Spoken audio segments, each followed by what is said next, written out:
₹100 की भीख। यह एक कहानी है। सेठ रतनलाल पीतमपुर गांव के जाने माने व्यापारी थे। व्यापारी के सिलसिले में सेठ जी को आसपास के कई गांवों में जाना पड़ता था। सेठ जी का स्वभाव बहुत ही सरल, निर्मल, दयालु था। इतनी धन संपत्ति होते हुए भी उन्होंने कभी घमंड को अपने सिर चढ़ने नहीं दिया। पूरा गांव उनकी सज्जनता और उनके मिलनसार स्वभाव को जानता था। सेठ रतनलाल जब भी किसी नगर में व्यापार के सिलसिले में जाते तो वहाँ के प्रसिद्ध मंदिर में जरूर माथा टेकते थे। धार्मिक कर्मों में सेठ जी की बहुत आस्था थी। एक बार सेठ रतनलाल को व्यापार के लिए दूसरे गांव में जाना पड़ा। वहाँ पर सेठ जी ने वहाँ के प्रसिद्ध मंदिर के बारे में सुना तो वहाँ माथा टेकने पहुँच गए। जब सेठ जी मंदिर में जा रहे थे तो मंदिर की सीढ़ियों पर एक भिखारी बैठा था। उस भिखारी ने अपने सामने दो चीज़ें रखी हुई थीं। एक कटोरा जिसमें कुछ सिक्के थे और साथ ही एक में कुछ फूल रखे थे। जब भी कोई उस भिखारी के कटोरे में सिक्का डालता तो एक फूल उठा लेता था। कुछ लोग बिना फूल उठाए भी उस कटोरे में भीख डाल देते। सेठ रतनलाल ने भी अपने दयालु स्वभाव के कारण उस भिखारी के कटोरे में 100 का एक नोट डाल दिया और मंदिर की सीढ़ियाँ चढ़ने लगे। इसके बाद दोस्तों, इसी तरह की स्टोरी अच्छी लग रही हो तो प्लीज़ चैनल को सब्सक्राइब कीजिए, लाइक कीजिए, कमेंट में ज़रूर बताएं ये आपको स्टोरी कैसी लगी। मेरे पास बहुत सी अच्छी रियल स्टोरीज़ हैं जिनको मैं आपके सामने शेयर करूंगा, तो आप मेरे साथ जुड़े रहें। आप कंटिन्यू करते हैं कि रतनलाल जो ऊपर चढ़ चुके थे सीढ़ियों को, उसके बाद क्या हुआ। अभी सेठ जी ने 5-7 सीढ़ियाँ चढ़ी ही थी कि वापस भिखारी की तरफ आए और उन्होंने भिखारी के सामने रखे फूलों में कुछ फूल उठाए और भिखारी से कहा, मैंने तुम्हें पैसे दिए हैं लेकिन बदले में फूल लेना भूल गया।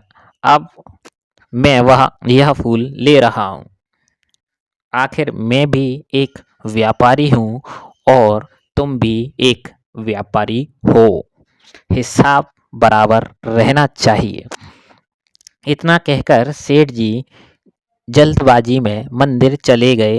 रोज मंदिर में बैठकर कुछ सिक्के इकट्ठा करने वाला वह भिखारी, उसके लिए 100 का नोट एक बड़ी रकम था। इसके बाद सेठ रतनलाल मंदिर में भगवान दर्शन करके वापस चले गए। अपने व्यापार का काम पूरा करने के बाद अपने गांव लौट गए। अपने गांव वापस पहुंचकर सेठ जी पहले की तरह काम धंधे में व्यस्त हो गए। धीरे धीरे 1 साल बीत गया। सेठ रतनलाल को एक बार फिर से उसी गांव में जाना पड़ा, लेकिन इस बार वह व्यापार के लिए नहीं बल्कि एक शादी समारोह में हिस्सा लेने के लिए पहुंचे। सेठ जी की एक बार फिर से उस गांव में पहुंचे। उन्होंने मंदिर में भगवान के दर्शन किए। उसके बाद वह शादी में पहुंच गए। काफ़ी बड़ा शादी का समारोह था। बहुत ही अच्छी सजावट की गई थी। खास तौर पर फूलों की सजावट तो देखने लायक थी। सेठ जी ने भी इतनी शानदार सजावट देखकर हैरान थे। अभी सेठ रतनलाल वहाँ की सजावट को देख ही रहे थे, तभी एक आवाज़ आई, उन्हें सुनाई दी। कोई उनसे कह रहा है, नमस्कार सेठ जी, कैसे हैं आप। सेठ जी ने घूमकर उस आदमी की तरफ देखा। एक बहुत ही अच्छी पोशाक पहने हुए एक आदमी, जो शायद कोई अमीर व्यापारी जान पड़ता था। सेठ जी ने विनम्रता से कहा, माफ़ कीजिए पर मैंने आपको पहचाना नहीं। कौन हैं आप। उस आदमी ने कहा, सेठ जी, हम पहले भी मिल चुके हैं। सेठ जी हैरान भरे स्वर से मैं कहा, मुझे याद नहीं रहा। वो आदमी बोला, सेठ जी, 1 साल पहले इसी नगर की मंदिर की सीढ़ियों पर आपने एक भिखारी को 100 दिए थे और कहा था, तुम भी एक व्यापारी हो और मैं भी एक व्यापारी हूँ। सेठ जी ने दिमाग पर थोड़ा सा जोर डालते हुए कहा, अरे हाँ, याद आया, उस भिखारी के बारे में तुम कैसे जानते हो?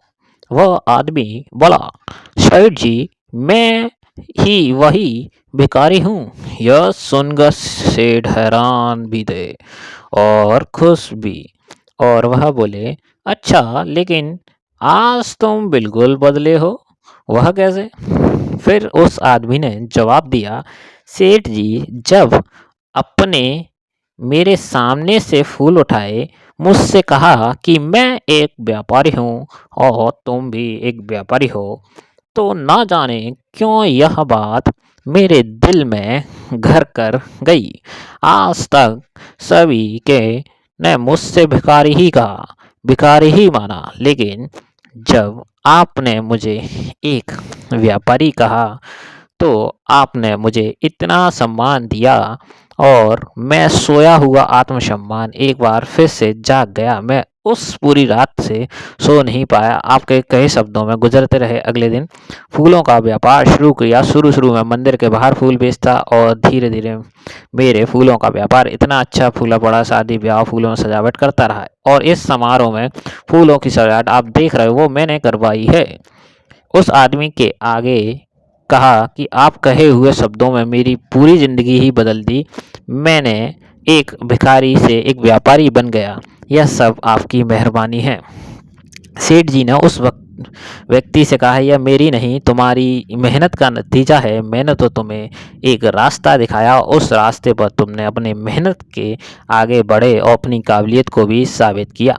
इसी तरह आगे बढ़ते रहना, किसी न किसी ज़रूरतमंद की सहायता करते रहना। ऐसा कहकर वो दोनों शादी का आनंद लेने लगे। उम्मीद करता हूँ आपको आज की कहानी 100 रुपये की भीख हिंदी स्टोरी ज़रूर पसंद आई होगी। अगर पसंद आई है तो अपने सभी प्रियजनों को इसको शेयर करें, लाइक करें और कमेंट करें कि आपको ये वीडियो, इस स्टोरी कैसी लगी।